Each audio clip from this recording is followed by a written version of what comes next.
à tous, bienvenue, vous faites bien de nous suivre sur 2EF TV. Dans le cadre de votre émission, comment choisir une grande école privée dans la sous-région? Nous allons aborder un thème très important aujourd'hui qui est une réalité fondamentale pour nos diplômés sous nos tropiques, les filières à débouché immédiat. Pour en parler, nous recevons sur notre plateau M. Seri Parfait, directeur général d'une grande école et aussi spécialiste dans les questions d'orientation.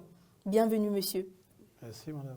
Alors, monsieur Seri, déjà, peut-on dresser une liste des catégories des filières disponibles dans la sous-région? Merci bien, madame. Oui, bon, on peut tenter de dresser une liste de catégories de filières, même si ce n'est pas exhaustif, on peut les mettre par regroupement. Oui. Donc, nous avons dans le domaine du tertiaire, tout ce qui est filière qui tourne autour du management, ça peut être du marketing, ça peut être la communication, ça peut être de la logistique, ça peut être de la gestion des projets, de la comptabilité, ainsi de suite. Donc vous avez tout le groupe des filières tertiaires. Ensuite, vous avez tout le groupe des filières qu'on qualifie d'industrielles, qui sont les filières technologiques, d'informatique, de télécom, de chimie, tout ce qui est maintenance des systèmes, tout ce qui est électrotechnique, électricité, ainsi de suite. Et puis nous avons un lot de filières qui sont aussi des filières classiques dans le bâtiment, dans l'agronomie, et ainsi de suite. Donc, également des filières scientifiques comme la médecine et tout. Voilà, et puis aussi dans le domaine de la médecine, enfin des sciences de la santé. Donc la médecine, la pharmacie, l'odontologie, ainsi Alors, de suite. monsieur Seri, quelles sont les filières les plus en vogue dans la sous-région actuellement? Oh, est-ce qu'il y a un lot de filières en vogue? On ne peut pas, je vais dire, il n'y en a pas exactement, sauf que, bon, au fur et à mesure que nos économies se modernisent, de nouvelles filières apparaissent dans nos économies. C'est l'évolution de l'environnement économique qui fait apparaître de nouvelles filières.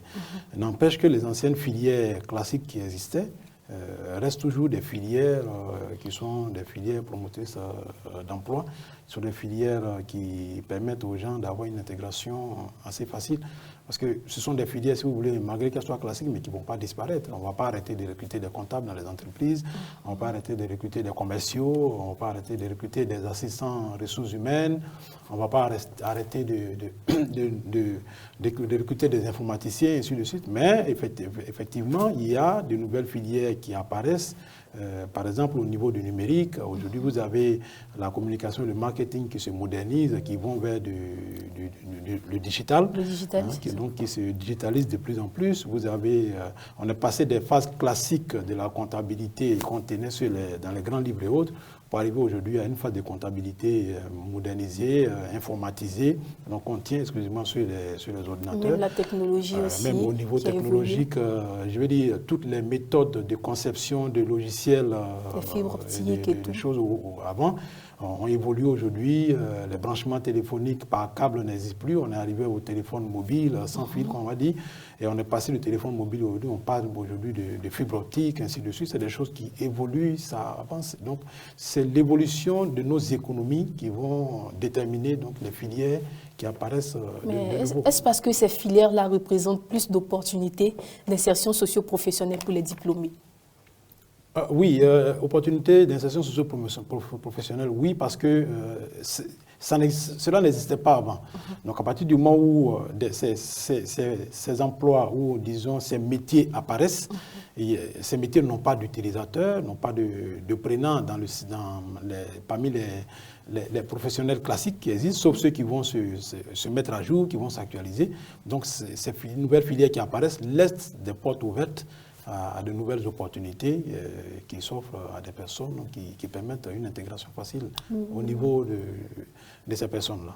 Mais M. Seri, est-ce qu'il n'y a pas des filières dans la sous-région qui ne sont peut-être pas encore développées, sinon qui ne sont pas encore peut-être dans le programme, mais qui savaient être à débouché immédiat? Est-ce qu'on peut le dire? Parce que, si vous voulez, c'est ça qui fait l'avantage des sciences de l'éducation, surtout au niveau de l'enseignement supérieur dans nos pays. les choses sont actualisées parce que déjà au niveau même des structures nationales des autorités de régulation, que ce soit nationales ou internationales, on nous demande de retourner chaque 5 ans devant les ministères, enfin, de façon périodique, ça dépend du pays. Ça peut être 5 ans, ça peut être 3 ans, ça peut être 4 ans. Il y a aussi au niveau des organisations internationales comme le CAMES, on nous demande régulièrement de retourner à leur niveau pour renouveler, donc pour adapter nos programmes. Ça nous amène donc à nous mettre à jour sur l'évolution de nos économies. Ça nous amène à nous mettre à jour sur l'évolution de nos économies, mais n'empêche que, comme je le disais tout à l'heure, la modernisation de nos économies fait apparaître donc des filières qui, de façon classique, n'existaient pas, et donc qui sont des filières qui sont à déboucher quand même quand ce n'est pas immédiat, mais c'est quand même le temps entre la fin des études et l'intégration sociale est assez réduit par rapport à certaines filières classiques. Aujourd'hui, je veux dire, si vous embrassez des carrières comme le digital au niveau communication, au niveau marketing, et au niveau marketing, bon, je veux dire, ce sont des filières quand même où les gens sollicitent beaucoup plus, parce que ça réduit les coûts de communication, ça réduit les coûts de publicité, donc ça permet aux preneurs d'aller de plus en plus vers ces métiers.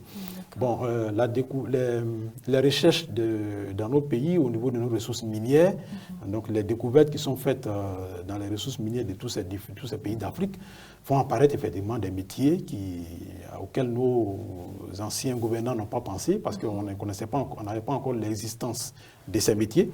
Donc, au fur et à mesure que ces métiers apparaissent, évidemment, il y a de nouveaux débouchés qui apparaissent. Parlons justement d'économie. Nous allons aborder le sujet de l'environnement économique dans la sous-région. Comment décrire l'environnement économique dans nos États? Oui, aujourd'hui, bon, il faut le dire, c'est vrai qu'il y a encore beaucoup à faire dans nos pays. Nous sommes encore à des économies, je veux dire, qui évoluent de façon disparate. Il y en a d'autres pays qui sont un peu en avance, d'autres sont un peu en arrière, il y en a qui sont à un niveau médian. Mais je veux dire, il faut reconnaître qu'il y a un certain dynamisme qui naît au niveau des économies de nos pays. Parce qu'il y a d'abord au niveau des gouvernants, les gens sont de plus en plus conscients que les peuples attendent de leur part certains actes qu'ils doivent poser. Les réalités ne sont pas peut-être les mêmes. Oui, bon, ça change, mais surtout avec le développement des technologies de la communication et de l'information. Et avec l'Internet, aujourd'hui, les gens ont la facilité de critiquer les tenants de pouvoir de nos différents pays. Donc, les gens sont obligés de faire attention et de moderniser ces économies-là. Donc, de poser des pas pour avancer. En même temps, les populations ont commencé à prendre de plus en plus conscience de ce qu'il y a de nouvelles orientations qu'elles doivent donner sur leur manière de voir l'intégration sociale, surtout les jeunes, qui avaient avant, au temps de nos parents et en autant peut-être aussi, cette tradition d'intégration sociale, comme j'aime appeler le gel honneur, donc qui consistait à demander de l'emploi quand on finit nos études, soit à rêver rentrer à la fonction publique ou alors à demander de l'emploi. Mais aujourd'hui, de plus en plus de jeunes sont conscients de ce que ce système classique ne peut pas résorber tous les diplômés et qu'il faut aller à de nouvelles phases qui sont beaucoup plus concentrées sur l'auto-emploi. Donc il faut créer sa propre entreprise. Les gouvernants sont conscients de ça, certains pays sont en avance, aujourd'hui les gens sont conscients de ce qu'il faut créer un cadre, il faut encourager les jeunes à créer. Et c'est justement pourquoi les projets des jeunes sont financiers et tout? Oui, bon, si vous voulez, on peut parler de financement des projets. Bon, le financement des projets, ça date d'un peu longtemps.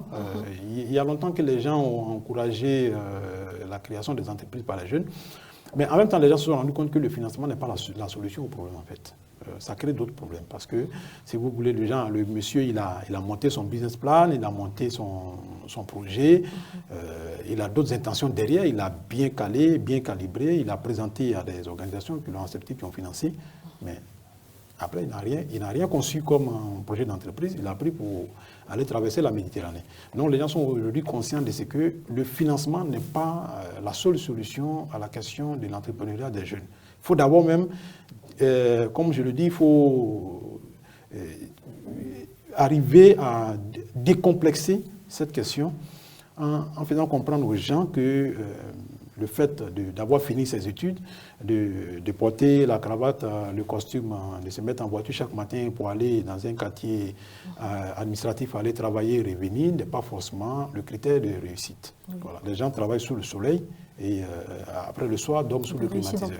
Donc il y a un travail psychologique à faire, il y a un travail de communication à faire au niveau, mais il faut reconnaître que l'auto-emploi aujourd'hui est devenu, je veux dire, un créneau dans lequel de plus en plus de personnes se glissent. Et ça, c'est à encourager. Il faut peut-être mettre en place des structures de formation et des formations de type à apprendre aux gens comment concevoir leurs projets, comment les faire naître, comment les faire développer, tout ça.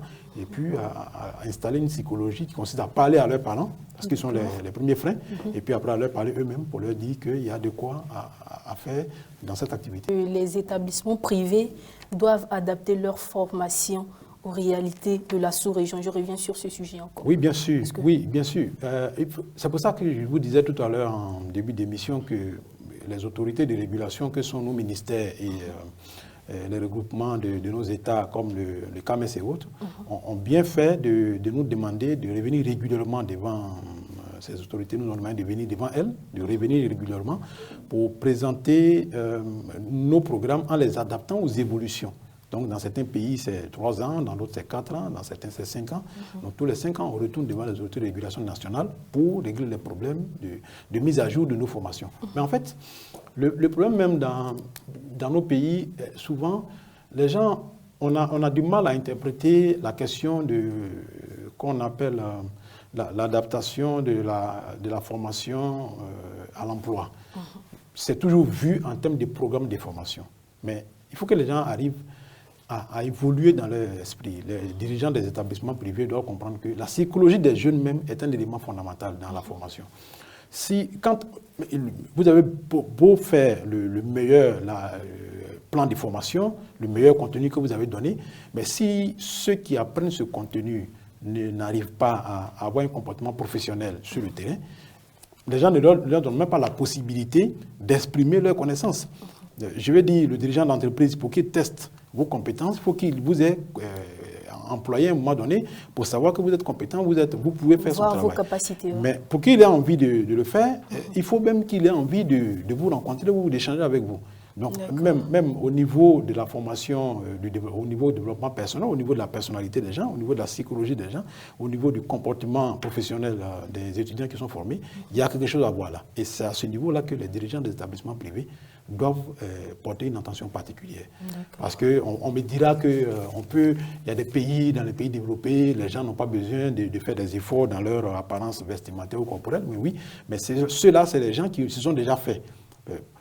Ce n'est même pas seulement dans les pays développés. Il est DG, même en Afrique ici, s'il est DG, qu'il est connu sur le terrain, bon, il peut aller rencontrer des partenaires de façon décontractée. Mais tant que vous n'êtes pas connu sur le terrain, il y a des choses que vous ne pouvez pas vous permettre de faire et que des gens qui sont connus sur le terrain peuvent faire.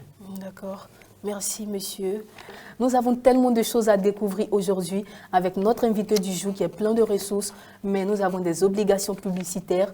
Nous revenons tout de suite. Instant pub. Instant pub. Instant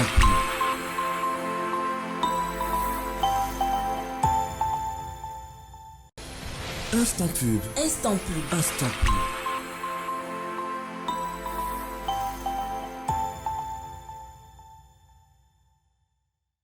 Agitel Formation, rentrée académique. C'est plus de 25 ans d'expérience dans la formation d'ingénieurs. Venez et obtenez les diplômes de master, licence professionnelle, BTS reconnus par l'État et le CAMES en finance, marketing, communication, logistique, ressources humaines et informatique. Agitel Formation, c'est une ouverture sur le monde à travers la signature de partenariats avec des universités françaises et américaines. Les inscriptions ont débuté et se poursuivent au campus Agitel, 6 à la Riviera Palmeraie. Nombre de places limité. Agitel Formation pour la mondialisation de votre formation. Parents, élèves, étudiants, travailleurs. HETech, c'est plus de 20 ans d'innovation, de succès et de formation de cadres compétents. Avec tous nos diplômes reconnus et homologués par l'État du Mali. La compétence de nos diplômés reconnus par le monde professionnel. Une mobilité internationale garantie. Une possibilité de double diplomation Bamako-Abidjan. Pour la réalisation de vos ambitions académiques et professionnelles en DTS, BTS, licence professionnelle et master, rejoignez HETech Bamako à Badalabougou, avenue de l'OUA. HETEC, la trajectoire de votre réussite. L'école de votre entreprise. Instant pub. Instant pub. Instant pub.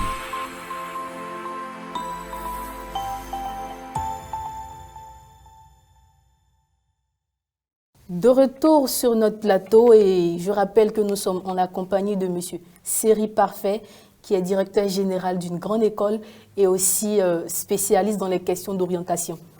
Alors, M. Seri, juste avant la pub, nous parlions de l'adaptation des formations aux réalités dans la sous-région.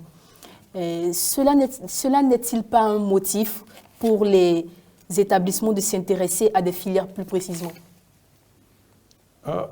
Non, je veux dire, toutes les filières donnent des débouchés, donnent des possibilités d'intégration sociale. Le fait, c'est de pouvoir adapter le programme de formation de cette filière à l'évolution de l'économie.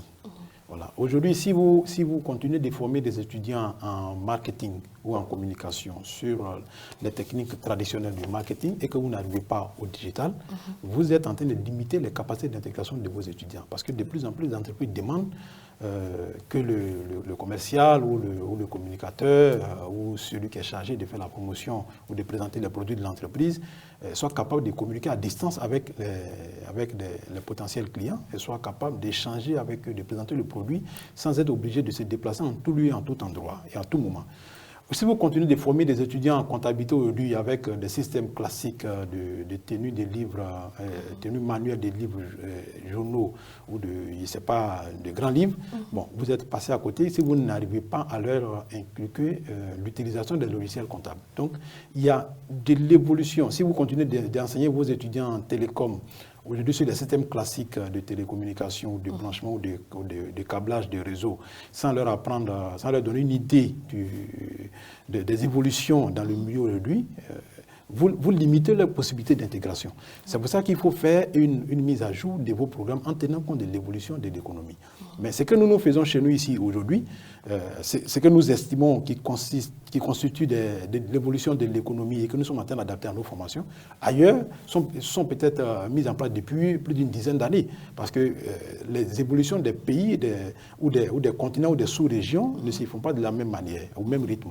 C'est pour ça qu'il faut pouvoir tenir compte de son environnement et adapter les programmes de formation à son environnement, mais en même temps assurer une certaine mobilité professionnelle internationale à vos diplômés en essayant d'intégrer des formations, même si on va dire que l'environnement dans lequel vous êtes n'est pas encore arrivé à cette phase de développement, mais en pensant à la mobilité internationale de vos diplômés, il faut aller un peu plus loin, peut-être aller un peu plus vite que l'environnement économique. Il faut que les dirigeants des établissements privés s'y prennent tôt et commencent à anticiper les évolutions, de sorte que les diplômés qui sortent de ces écoles-là soient déjà prêts à affronter les réalités sur le terrain de la réalité économique. D'accord, monsieur. Nous allons revenir sur la question de filière à débouché immédiat, parce que c'est justement notre thème du jour. Cela est-il normal d'avoir des filières à débouché immédiat par rapport aux autres dans un pays donné? Bon, filière à débouché immédiat, pour moi, on va dire que c'est peut-être... Parce que c'est bien une réalité. Hein. Oui, mais bon, enfin, c'est pas la réalité, elle ne concerne pas seulement un groupe de filières. Toutes les filières sont à débouché immédiat, je le répète. D'accord, c'est une précision. Toutes les filières sont à débouché immédiat, ça dépend de comment vous êtes formé et de comment vous vous apprêtez à affronter la question de votre intégration professionnelle. Voilà. Pendant que vous avez fini la formation ensemble avec vos amis, il y en a qui sont assis à la maison, pendant que d'autres sont en train de créer leur propre emploi quelque part. Quand je dis créer leur propre emploi, ça peut être leur propre entreprise qu'ils sont en train de créer, mais ça peut être même le fait qu'ils soient arrivés dans une entreprise et qu'ils proposent aux dirigeants de l'entreprise de faire, je veux dire, des choses auxquelles les gens n'ont pas pensé, mais qui permet aux dirigeants de ne serait-ce que savoir qu'ils peuvent travailler, donc de leur proposer des choses. Et quand ils vont avoir donc contact avec ces dirigeants, ils feront leur preuve de leur capacité. Mais pendant ce temps, d'autres sont assis à la maison, attendant que, comme on le dit, l'État ou le gouvernement aurait dit qu'on va créer de l'emploi, donc on attend que les gens créent des emplois, qu'on nous appelle pour nous embaucher, ou on attend qu'on rentre à la fonction publique. Donc, toutes les filières sont à débouché immédiat, mais je reviens sur la question de la psychologie de nos diplômés. Il faut leur faire comprendre certaines réalités. Il faut leur dire la vérité. Il faut leur dire que personne ne viendra attraper leurs mains, quelle que soit la qualité des formations qu'ils ont suivies. Personne ne viendra leur prendre la main pour aller les déposer quelque part dans une entreprise. Ce n'est pas possible. Tant que vous-même, vous ne vous êtes pas présenté, personne ne viendra vous prendre. C'est pour ça que la question du développement personnel, la question de la prise de conscience de cette jeunesse ou de nos diplômés doit être au centre de nos préoccupations au quotidien. Voilà. Pour moi, c'est un élément très, très important. Si cette question n'est pas au centre de nos préoccupations au quotidien, on a beau les former, mais ils vont aller s'asseoir à la maison pour attendre qu'on les appelle. Que nous-mêmes on l'appelle. Et souvent, on nous pose la question. Mais la première question qu'on nous pose quand les gens arrivent dans nos institutions, c'est de savoir si nous offrons des stages à tous les diplômés. Bon, on est souvent tenté, pour qu'ils puissent venir chez nous, de répondre par l'affirmative. Mais ce n'est pas honnête. C'est pas une garantie. Voilà, je le dis toujours, il faut regarder les gens droit dans les yeux pour leur dire qu'aujourd'hui, il n'y a pas une institution qui va vous garantir 100% de stage ou d'emploi. Et que nous faisons ce que nous pouvons faire pour vous faciliter l'intégration, mais le plus important que nous faisons pour vous faciliter l'intégration, c'est votre formation. C'est l'adaptation de votre formation aux réalités de l'entreprise, aux réalités de l'économie aujourd'hui. Quand on a fini ça, qu'on vous a formé psychologiquement, le reste, on a beau venir vous prendre, on a beau signer des partenariats avec toutes les grosses boîtes, toutes les grandes entreprises du monde, mais les gens vont vous constater tout de suite, au premier contact, que vous n'êtes pas professionnel. Et si vous n'êtes pas professionnel, on vous libère. Aujourd'hui, il n'y a aucune entreprise qui soit prête à prendre son temps de former des diplômés aux utilisations de leurs procédures ou de leurs méthodes avant de l'intégrer. Non, les gens n'ont plus le temps pour ça. Les gens veulent des diplômés qui sont tout de suite, employables sur le terrain. Donc la question, c'est de rendre nos diplômés employables. La question de l'employabilité de nos diplômés est un élément important. D'accord. Merci, monsieur. Nous allons aborder maintenant la dernière partie de notre émission, qui est les débouchés qui s'offrent aux diplômés avec ces filières-là. Alors, monsieur, les diplômés qui sortent de ces filières ont-ils une possibilité rapide d'insertion socio-professionnelle par rapport aux autres? Déjà que je reprécise qu'on n'a pas réussi à distinguer des filières qui sont absolument à déboucher immédiat. Toutes les filières sont à déboucher immédiat. Il faut revenir sur la question de la capacité de l'étudiant à s'insérer dans le tissu économique, de la capacité du diplômé à s'insérer dans le tissu économique. C'est là que la question doit être débattue à tous les niveaux, même au plan national. Nos autorités qui nous dirigent, qui sont les gouvernants, doivent avoir le courage de dire à ces diplômés que quand les gens disent qu'ils vont créer de l'emploi, c'est juste l'environnement économique qui va être amélioré, de sorte que les investisseurs viennent dans le pays pour ouvrir des entreprises. Mais les investisseurs qui viennent dans le pays pour ouvrir des entreprises, donc créer de l'emploi, s'ils viennent trouver sur le terrain des diplômés qui ne répondent pas à leurs critères de recrutement, ils vont aller ailleurs chercher des gens pour les envoyer. Donc vous allez toujours vous plaindre de ce que le taux de chômage augmente dans nos pays, alors que vous avez deux mondes qui sont différents. Vous avez le monde des diplômés qui se plaignent de ce qu'il n'y a pas de travail. Et le tissu économique ne permet pas d'absorber tous les diplômés, c'est vrai. Mais vous avez aussi les investisseurs qui se plaignent de ne pas trouver des compétences sur le terrain. Il y a des gens aujourd'hui qui cherchent des profils qu'ils ne trouvent pas. Il y a des investisseurs, des entreprises qui cherchent des profils qu'ils ne trouvent pas, qui ne répondent pas à leurs critères. Et ça fait plusieurs années, plusieurs mois, plusieurs semaines qu'ils font des tests, qu'ils font des évaluations, mais qui ne trouvent pas le profil qui correspond à ce qu'ils recherchent. Mais à un moment donné, ils seront obligés d'aller ailleurs, dans d'autres pays, chercher et amener. Et donc, on va toujours compter de se plaindre pour dire on ne fait rien, mais pendant ce temps, il y a de l'emploi disponible. D'accord. Alors, monsieur Seri, peut-on avoir un aperçu par catégorie des filières des débouchés professionnels?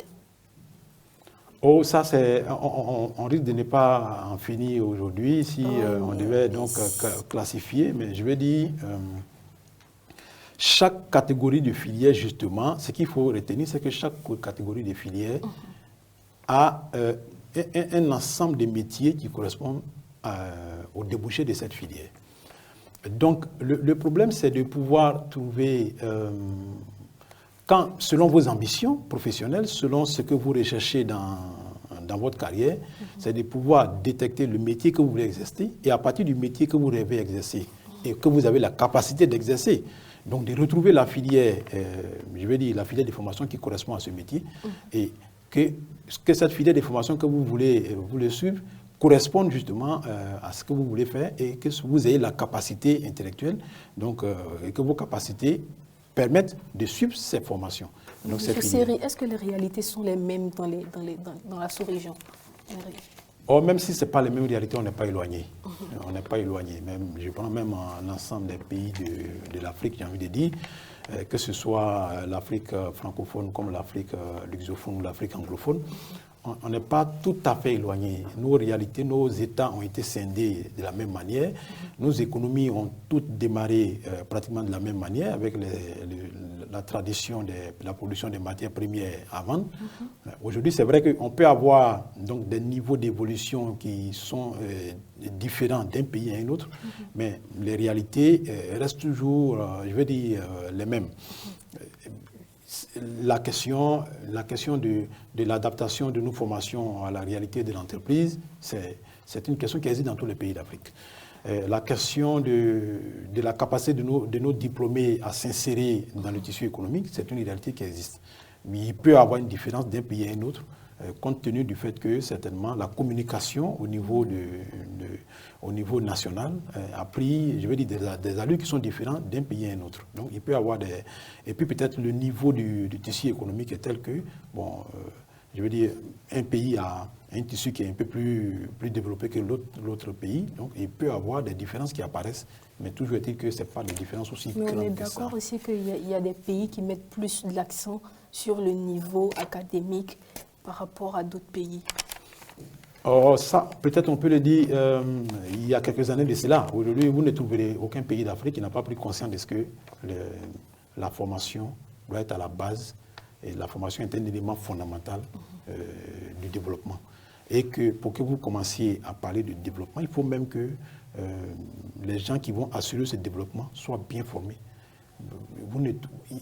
Dans tous les pays que je parcours, ce sont les mêmes réalités. Et même souvent, je me retrouve dans des pays où je suis agréablement surpris de voir que le niveau des formations est quand même assez élevé. La plupart, vous trouverez des taximètres, vous trouverez des gérants de cabines. On a l'impression que peut-être ces métiers-là sont réducteurs, mais en réalité, ce n'est pas réducteur. Quand je prends les exemples parce que ce sont des métiers qu'on considère comme réducteurs en réalité. Mais en réalité, ce sont des vrais métiers. Vous trouverez des chauffeurs de taxi, des gérants de cabines qui sont des gens diplômés. Donc, certainement, qui gèrent leur activité avec une autre vision qui est différente de la vision que quelqu'un qui n'est pas diplômé aurait eue. Mais c'est déjà une bonne chose. Et c'est de là qu'on part. Donc, on peut partir donc, de la gestion de cette cabine téléphonique pour devenir importateur de téléphones portables. Mais parce qu'on a une vision, on sait que le téléphone portable qu'on utilise pour gérer la cabine est un téléphone qui a été fabriqué dans un autre pays et que des gens sont quelque part pour le faire venir. Donc, nous, on peut faire une économie, une épargne qui nous permet, d'un moment à l'autre, de faire nous-mêmes cette activité, donc de partir de la gestion d'une cabine téléphonique pour arriver là. Comme on pourrait partir d'un métier de chauffeur de taxi pour arriver à un métier de transporteur. Parce qu'on a une vision.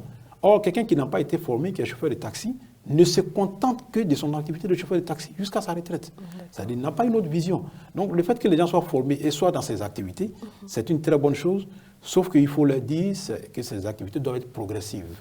Ça doit les amener à moderniser et à devenir des propriétaires d'entreprise. En partant de là, ça peut être des histoires à expliquer un jour. Voilà. D'accord, merci M. Seri. Nous sommes à la fin de notre émission. Si vous avez quelques conseils, sinon quelques mots à adresser aux téléspectateurs. Oui, merci bien. Merci d'aborder ce sujet qui est la question des choix de filières ou de l'orientation dans nos écoles privées dans la sous-région.